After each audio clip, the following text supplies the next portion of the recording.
বিসমিল্লাহির রহমানির রহিম। আসসালামু আলাইকুম এভরিওয়ান। জুয়েল হোমিওলের পক্ষ থেকে আপনাদেরকে আবারও অভিনন্দন। আজ আপনাদের মাঝে নতুন একটি ভিডিও নিয়ে আলোচনা করব। ভিডিওটি হলো নাকের ভিতর ঘা হলে যা করণীয়। দেখেন এভরিওয়ান, এটি একটি গুরুত্বপূর্ণ একটি ভিডিও।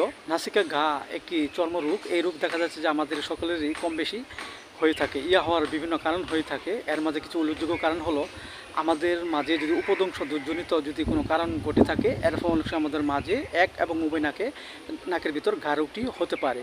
আবার দেখা যাচ্ছে যে আমাদের মাঝে ঘন ঘন সর্দি লাগার যদি প্রবণতা থাকে, এর ফলে অনেক সময় আমাদের মাঝে নাকে ঘা হতে পারে এবং ঘা থেকে অনেক সময় পানি ঝরবে, পিক ঝরবে, জল ঝরবে এবং অনেকটা দেখা যাচ্ছে আস্তে আস্তে ঘা বেড়ে যেতে পারে। এতে করে আমাদের মাঝে অনেকটা বিপদের সম্মুখীন হতে পারি। সো এভরিওয়ান, এই রোগটি আমাদের মাঝে হলে যে করণীয় বিষয়গুলো জেনে আমরা সুস্থ হতে পারি। যেমন দেখা যাচ্ছে যে একজন ব্যক্তির পুরাতন সর্দি সবসময় লেগেই থাকে এবং এতে করে নাকে ঘা হয় এবং নাক থেকে পানি ঝরে, পিক ঝরে এবং প্রচুর দুর্গন্ধ বের হয়।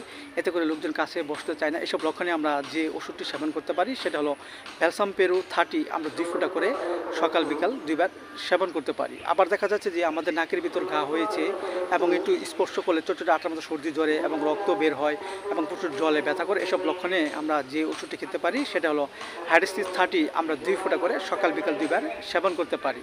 এবং পাশাপাশি আমরা 2টি হোমভিত্তি বায়োকেমিক বড়ি খেতে পারি। একটি হলো স্যালুট্রিয়া 6-এর 4টি করে চিবি আমরা হালকা গরম পানি সহ সকাল বিকাল 2 বার সেবন করতে পারি। এবং আরেকটি বায়োকেমিক বড়ি হলো কিলক্রিয়াল 4-6-এর 4টি করে চিবি আমরা হালকা গরম পানি সহ সকাল বিকাল 2 বার সেবন করতে পারি। এতে করে আমাদের মাঝে যে নাকের ভিতর যে ঘা, সেই ঘা রোগটি আস্তে আস্তে ভালো হয়ে যাবে এবং আমাদের মধ্যে সুস্থ বোধে ফিরে আসবে। সো এভরিওয়ান, ভিডিওটি কেমন হয়েছে যদি ভালো লাগে অবশ্যই আপনারা লাইক দিবেন এবং কমেন্টস করে আপনার মতামত জানাতে পারেন এবং আমার এই ভিডিওটি সকলের মাঝে শেয়ার করে দেবেন। সবাই ভালো থাকেন, সুস্থ থাকেন। Thank you so much.